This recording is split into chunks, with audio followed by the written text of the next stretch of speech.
അങ്ങനെ നിങ്ങളുടെ വാഹനത്തിന് പ്രശ്നം ഉണ്ടെന്നുണ്ടെങ്കിൽ, അതായത് നിങ്ങളുടെ വാഹനം നിങ്ങൾ സ്വന്തമായിട്ട് ഇതുപോലെ ചെയ്ത് നോക്കുക. ഇങ്ങനെ ചെയ്ത് നോക്കുന്ന സമയത്ത് വാഹനം താഴുന്നില്ല. ഹായ്, നമസ്കാരം. ഞാൻ രാകേഷ് എം ജി ടിപ്സിലേക്ക് എല്ലാവർക്കും സ്വാഗതം. പലരും സംശയം ചോദിക്കുന്ന ഒരു കാര്യമാണ് നമ്മുടെ വാഹനത്തിൻ്റെ ഷോക്ക് അബ്സോർവറിനെ കുറിച്ച്. ഞാൻ പല വീഡിയോസും ചെയ്തിട്ടുണ്ട്. പക്ഷേ അതെല്ലാം നമ്മൾ കൂടുതലും ഓറലായിട്ട് പറഞ്ഞു പോകുന്നൊരു കാര്യമാണ്. അതായത് ഷോക്കിന് ഇന്ന കംപ്ലയിൻറ്റ്സ്, അല്ലെങ്കിൽ ഒരു മോശപ്പെട്ട വഴി കൂടെ ഓടിക്കുന്ന സമയത്ത്, അല്ലെങ്കിൽ ഒരു ഗട്ടർ റോഡിൽ കൂടെ ഓടിക്കുന്ന സമയത്ത് വാഹനത്തിനൊരു ചാട്ടക്കൂടൽ എന്നൊക്കെ നമ്മൾ പറഞ്ഞു. പക്ഷേ ഇത് എങ്ങനെ പ്രാക്ടിക്കലായിട്ട് നമുക്കൊന്ന് കാണാൻ സാധിക്കും? അതായത് പലരും ഇതുപോലെ ജസ്റ്റ് പറഞ്ഞു പോകുന്നു എന്ന് പറഞ്ഞ് 2-3 കമൻറ്റ്സ് ഞാൻ വായിച്ചായിരുന്നു. അപ്പോൾ അത് വേണ്ട, ഞാൻ ജസ്റ്റ് ഒന്ന് കാണിച്ചു തരാം. അതായത് നിങ്ങളുടെ വാഹനത്തിൻ്റെ ഷോക്കിന് കംപ്ലയിൻ്റ് ഉണ്ടോ എന്ന് നിങ്ങൾക്ക് സ്വന്തമായിട്ട് മനസ്സിലാക്കാൻ സാധിക്കും. അത് എങ്ങനെയാണെന്ന് ഞാൻ ജസ്റ്റ് ഒന്ന് കാണിച്ചു തരാം. അതായത് ഇപ്പം നമ്മുടെ ഇരിക്കുന്ന ഒരു വാഗണാറാണ്.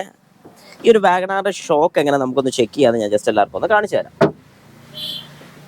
ഇതിലിപ്പം നമുക്ക് വാഹനത്തിന് ഷോക്ക് എവിടെയൊക്കെ വരുന്നത് ചോദിച്ചു കഴിഞ്ഞാൽ, നമ്മുടെ front right, front left, back right, back left, അതായത് 4 ഷോക്ക് അബ്സോർവർ ഒരു വാഹനത്തിൽ വരുന്നുണ്ട്.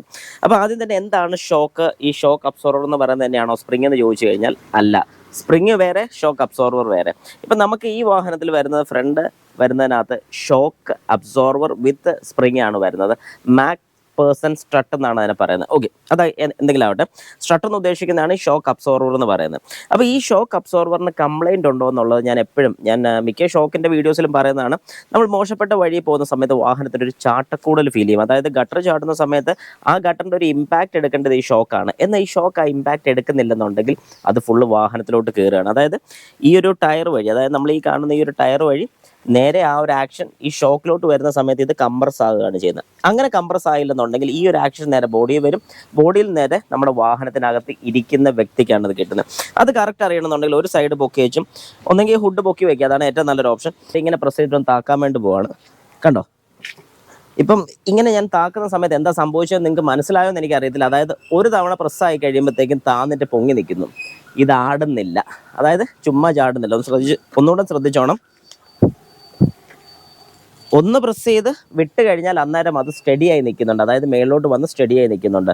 ഇത് ചാടി നിൽക്കുകയാണെങ്കിൽ, അതായത് ഞാൻ ഒന്ന് പ്രസ് ചെയ്ത് വിട്ട് കഴിഞ്ഞിട്ട് ചാടി നിൽക്കുകയാണെങ്കിൽ സ്പ്രിങ്ങിന് കംപ്ലയിൻ്റ് ഇല്ല, പക്ഷേ ഷോക്ക് അബ്സോർവറിന് കംപ്ലയിൻ്റ് ഉണ്ട്. അതായത് ഷോക്ക് വർക്ക് ചെയ്യുന്നില്ലെന്നാണ് അതിൻ്റെ അർത്ഥം. ഷോക്ക് വർക്ക് ചെയ്യാതെ വരുന്ന സമയത്താണ് ഇത് ഫ്രീ ആയിട്ട് പൊങ്ങാൻ താഴെയും ചെയ്യുന്നത്. ഇനി ഷോക്ക് വർക്കിംഗ് ആയതുകൊണ്ടാണ് ഒരു തവണ കംപ്രസ്സായി മേളിൽ വന്ന് സ്റ്റഡിയായി നിൽക്കുന്നത്. അത് ഷോക്ക് ഓക്കെ ആയതുകൊണ്ടാണ്.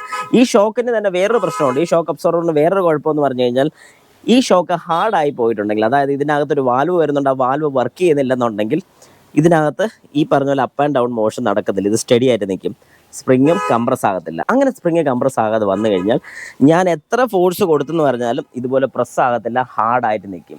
അങ്ങനെ നിങ്ങളുടെ വാഹനത്തിന് പ്രശ്നം ഉണ്ടെന്നുണ്ടെങ്കിൽ, അതായത് നിങ്ങളുടെ വാഹനം നിങ്ങൾ സ്വന്തമായിട്ട് ഇതുപോലെ ചെയ്ത് നോക്കുക. ഇങ്ങനെ ചെയ്ത് നോക്കുന്ന സമയത്ത് വാഹനം താഴുന്നില്ല, സ്റ്റക്കായി നിൽക്കുകയാണെങ്കിൽ അതിൻ്റെ അർത്ഥം നിങ്ങളുടെ വാഹനത്തിൻ്റെ ഷോക്ക് പോയതാണ്. ഇത് ഈ സൈഡ് മാത്രമല്ല, ആ സൈഡ് നിങ്ങൾ ചെയ്ത് നോക്കണം. ബാക്കിൽ ചെയ്യാൻ നേരത്ത് കുറച്ച് ബുദ്ധിമുട്ട് ഫീൽ ചെയ്യും. അതിനെ കഴിഞ്ഞ് ഏറ്റവും നല്ലത് ബാക്കിൽ ചെയ്യാൻ നേരത്ത് ബാക്കിലത്തെ ഡോർ ഓപ്പൺ ചെയ്ത് ബാക്കിലത്തെ സീറ്റിൽ ഒന്ന് കയറി ഇരുന്നിട്ട് ഒന്ന് എഴുന്നേക്കുക. അതായത് ഒരു ചാട്ടം കൊടുക്കുന്ന സമയത്ത് നമുക്ക് കറക്റ്റ് മനസ്സിലാവും ബാക്കിലത്തെ ഷോക്കിന് എന്തെങ്കിലും കംപ്ലയിൻ്റ് ഉണ്ടോ എന്ന്. വളരെ സിമ്പിളായിട്ട് നിങ്ങൾക്ക് ഇത് ചെയ്ത് നോക്കാൻ സാധിക്കും. നിങ്ങൾക്ക് സ്വന്തമായിട്ട് നിങ്ങളുടെ വാഹനത്തിൻ്റെ ഷോക്ക് അബ്സോർവറിന് കംപ്ലയിൻ്റ് ഉണ്ടോ ഇല്ലയോ എന്നുള്ളത് നിങ്ങൾക്ക് സ്വന്തമായിട്ട് കണ്ടുപിടിക്കാൻ പറ്റുന്ന ഏറ്റവും എളുപ്പമുള്ള വഴിയാണ് ഞാൻ ഇപ്പം നിങ്ങൾക്ക് കാണിച്ചു തന്നത്. അപ്പോൾ ഇതിനകത്ത് നിങ്ങൾ സ്വന്തമായിട്ട് മനസ്സിലാക്കി ഇനിയിപ്പോൾ എന്തെങ്കിലും കംപ്ലയിൻറ്റ്സോ കാര്യങ്ങളോ കാണിക്കുന്നുണ്ടെങ്കിൽ ഉറപ്പായിട്ടും കൊണ്ടുപോയി അത് ചെക്ക് ചെയ്ത് ക്ലിയർ ചെയ്യേണ്ട അത്യാവശ്യമാണ്. കാരണം അങ്ങനെ ചെയ്തില്ലെന്നുണ്ടെങ്കിൽ നിങ്ങളുടെ വാഹനത്തിൻ്റെ ടയറിന് കംപ്ലയിൻറ്റ് വരുന്നതായിരിക്കും.